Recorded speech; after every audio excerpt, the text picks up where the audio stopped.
ಸ್ನೇಹಿತರೆ ನಮಸ್ಕಾರ. ನಾವು ಹಳೆ ವರ್ಷವನ್ನ ಕಳೆದು ಹೊಸ ವರ್ಷಕ್ಕೆ ಕಾಲಿಟ್ಟಿದ್ದೀವಿ. ಬರೀ ವರ್ಷ ಕಳೆದಿಲ್ಲ, ನಾವು ಈ ಶತಮಾನದ ಕಾಲು ಭಾಗವನ್ನ ಕಳೆದು ಅರ್ಧಕ್ಕೆ ನಾವೀಗ ಮುನ್ನುಡಿತಾ ಇದ್ದೀವಿ.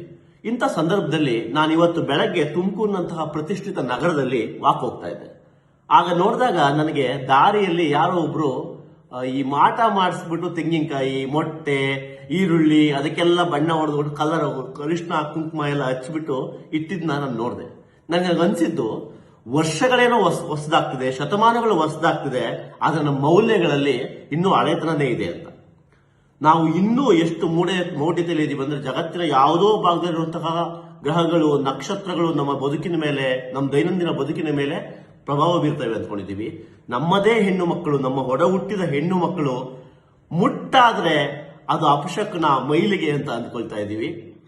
ನನ್ನದೇ ತರ ಇರುವಂತಹ, ನನ್ನದೇ ರಕ್ತ ಇರುವಂತಹ, ನನ್ನದೇ ಮಾಂಸ ಇರುವಂತಹ, ನನ್ನದೇ ಸಹಜೀವಿಗಳ ಜೊತೆಗೆ ಕೂತ್ಕೊಂಡು ಊಟ ಮಾಡಿದ್ರೆ, ಜೊತೆಗೆ ಮಾತಾಡಿದ್ರೆ, ಅವರನ್ನ ಮುಟ್ಟಿದ್ರೆ ನಾವು ಅಪವಿತ್ರವಾಗ್ತೀವಿ, ಮೈಲಿಗೆ ಆಗ್ತೀವಿ ಅಂತ ಅನ್ಕೊಳ್ತೀವಿ.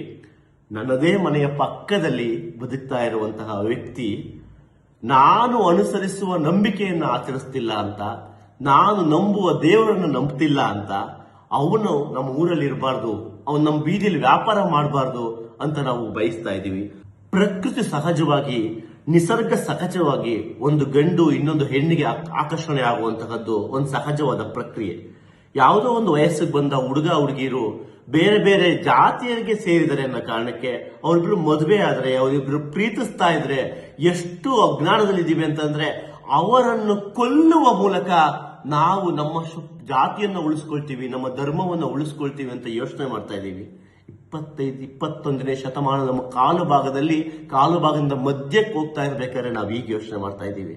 ಬುದ್ಧ ಒಂದ್ ಕಡೆ ಬಹಳ ಚೆನ್ನಾಗಿ ಹೇಳ್ತಾನೆ, ಜಗತ್ತಿನಲ್ಲಿ ಪ್ರತಿ ಕ್ಷಣವೂ ಪ್ರತಿ ನಿಮಿಷವೂ ಜಗತ್ತು ಬದಲಾಗ್ತಾ ಇರುತ್ತೆ. ನೆನ್ನೆ ಇದ್ದಂತ ನದಿಯಲ್ಲಿ ಈ ಕ್ಷಣದ ಹಿಂದೆ ಇರದಂತ ನೀರು ಈಗ ಹರಿತಾ ಇಲ್ಲ. ಪ್ರಕೃತಿಲಿರುವಂತಹ ಪ್ರತಿಯೊಂದು ಎಲೆ, ಗಿಡ, ಮರ, ಬಳ್ಳಿ ಎಲ್ಲ ಬದಲಾಗುತ್ತೆ ಅಂತ ಬುದ್ಧ ಹೇಳ್ತಾನೆ. ನನಗೆ ಕೆಲವೊಮ್ಮೆ ಬುದ್ಧನ ಮಾತುಗಳೇ ಸುಳ್ಳೇನೋ ಅಂತ ಅನಿಸುತ್ತೆ. ಯಾಕೆಂದ್ರೆ ನಮ್ಮ ಸಮಾಜ, ಭಾರತೀಯ ಸಮಾಜ ನೂರಾರು ವರ್ಷಗಳಿಂದ, ಸಾವಿರಾರು ವರ್ಷಗಳಿಂದ ಇದೇ ರೀತಿಯ ಮೌಢ್ಯದಲ್ಲಿ ಏನೂ ಬದಲಾಗದೆ ಹೋಗ್ತಾ ಇದೆಯಲ್ಲ. ಆಗ ನನಗೆ ಅನ್ಸೋದು ನಿಜವಾಗ್ಲೂ ಬುದ್ಧ ಹೇಳಿದ್ದೇ ಸುಳ್ಳು ಅಥವಾ ಎಷ್ಟು ಅಪ್ರಸ್ತುತವಾಗ್ಬಿಟ್ನೋ ಅಂತ. ಯಾಕೆಂದ್ರೆ ಹೊಸ ದಿನಗಳು ಬಂದಾಗೆ ಹೊಸ ಮೌಲ್ಯಗಳು ಬರಬೇಕಾಗಿತ್ತು. ನಾನು ಸ್ವಾಮಿ ವಿವೇಕಾನಂದರಿಗಿಂತ ಭಿನ್ನವಾಗಿ ಯೋಚನೆ ಮಾಡಬೇಕಾಗಿತ್ತು. ಯಾಕೆಂದ್ರೆ ನನಗೆ ಸ್ವಾಮಿ ವಿವೇಕಾನಂದರು ಓದ್ಲಿಕ್ಕೆ ಸಿಕ್ಕಿದ್ದಾರೆ, ಆದ್ರೆ ಸ್ವಾಮಿ ವಿವೇಕಾನಂದರಂತ ವ್ಯಕ್ತಿ ಓದಲಿಕ್ಕೆ ಸಿಕ್ಕಿರಲಿಲ್ಲ. ನಾವು ನೆನ್ನೆಗಿಂತ ಇಂದು ಪ್ರಬುದ್ಧವಾಗಿ ಯೋಚನೆ ಮಾಡಬೇಕಾಗಿತ್ತು. ಆದ್ರೆ ದುರಂತ ಏನಂದ್ರೆ ನಾವು ನೆನ್ನೆಗಿಂತ ಇನ್ನೂ ಅಪ್ರಬುದ್ಧವಾಗಿ ಇವತ್ತು ಯೋಚನೆ ಮಾಡ್ತಾ ಇದ್ದೀವಿ. ಈ ವರ್ಷ, ಹೊಸ ಶತಮಾನದಲ್ಲಿ ನಾವು ಏನ್ ಯೋಚನೆ ಮಾಡಬೇಕು ಅಂತಂದ್ರೆ, ಈ ಸಮಾಜ ಹೇಗೆ ಯೋಚನೆ ಮಾಡಬೇಕು ಅಂತ ನಾನು ಬಯಸ್ತೀನಿ ಅಂತಂದ್ರೆ, ನಾವೊಂದು ಸಮಾಜವನ್ನ ನಿರ್ಮಾಣ ಮಾಡೋದಕ್ಕೆ, ಜಾತಿ ಇಲ್ಲದಂತಹ, ಧರ್ಮಗಳಿಲ್ಲದಂತಹ, ಮನುಷ್ಯರು ಸಹಜವಾಗಿ ಬದುಕಿರುವಂತಹ, ಯಾರು ಬೇಕಾದರೂ ಪ್ರೀತಿಸುವಂತಹ, ಮದುವೆಯಾಗುವಂತಹ, ಹೆಣ್ಣು ಗಂಡು ಸಮಾನವಾಗಿ ಹಾಡಿ ಕುಣಿಯುವಂತಹ ಜಗತ್ತು ನಿರ್ಮಾಣವನ್ನ ಮಾಡೋಣ ನಾವೆಲ್ಲ ಅಂತ ಆಶಿಸ್ತಾ, ಇದನ್ನ ನಮ್ಮ ಹೊಸ ವರ್ಷದ ರೆಸಲ್ಯೂಷನ್ ಆಗಿ ಮಾಡಿಕೊಳ್ಳೋಣ. ಈ ವರ್ಷ ರೆಸಲ್ಯೂಷನ್ ಆಗಿ ಮಾಡಿಕೊಂಡು ಅಂತ ಸಮಾಜವನ್ನು ನಿರ್ಮಾಣ ಮಾಡೋಣ ಅಂತ ಹೇಳ್ತಾ ನನ್ನ ಮಾತುಗಳನ್ನ ಮುಗಿಸ್ತಾ ಇದ್ದೀನಿ. ಜೈ ಹಿಂದ್, ಜೈ ಕರ್ನಾಟಕ ಮಾತೆ.